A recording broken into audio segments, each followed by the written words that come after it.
Pengertian protein. Protein adalah sumber-sumber asam amino. Protein merupakan sama antara asam amino yang membentuk rantai yang panjang. Asam amino dalam tubuh terutama digunakan untuk sintesis protein. Tetapi, jika asupan glukosa rendah, asam amino dapat diubah menjadi glukosa melalui jalur disebut gluconeogenesis, yaitu pembentukan glukosa baru dari prekursor karbohidrat. Baiklah, selanjutnya kita membahas mengenai struktur protein. Protein memiliki struktur yang spesifik dan kompleks. Struktur protein memegang peran penting dalam menentukan aktivitas biologinya.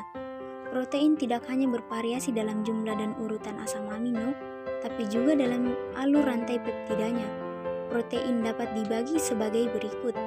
Yang pertama struktur primer, struktur sekunder, struktur tersier, struktur kuaterner.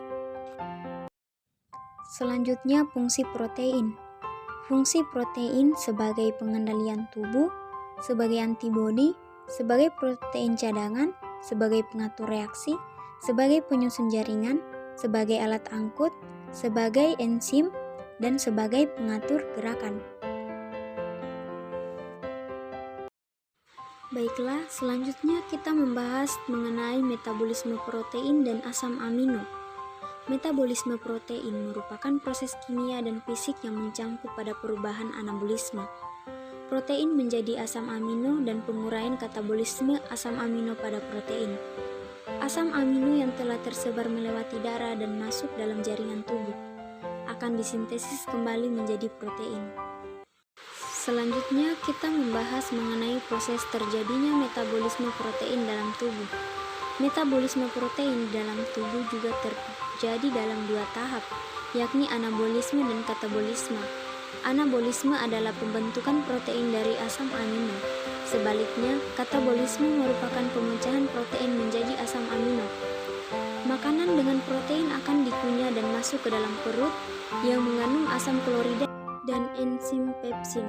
Dalam perut, protein yang masuk ke lambung oleh HCl akan diturunkan atau dinaikkan pH-nya menjadi 1,5 sampai 3,5. Setelah penurunan pH, enzim pepsin akan memecah molekul protein yang besar menjadi rantai peptida atau asam amino pembentuknya. Proses pemecahan protein dalam usus kecil disebut dengan proteolisis. Proteolisis dimulai saat makanan masuk ke usus kecil dan menyentuh enterokinase yang menempel di dinding usus. Kerja enterokinase seperti alarm bangun untuk para enzim.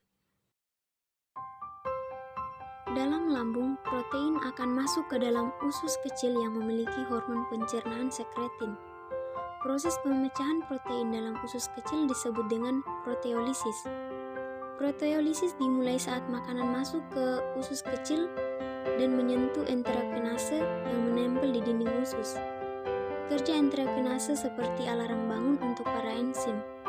Setelah enzim aktif, pemecahan protein kembali berlangsung oleh enzim kemotropistin, tripsin, erepsin, dan peptidase yang bertugas untuk memecah molekul kompleks protein menjadi asam amino. Setelah metabolisme protein selesai, asam amino akan dikirim ke hati melalui aliran darah untuk kemudian digunakan dalam metabolisme karbohidrat. Asam amino digunakan untuk membentuk protein yang akan membantu pada proses metabolisme karbohidrat.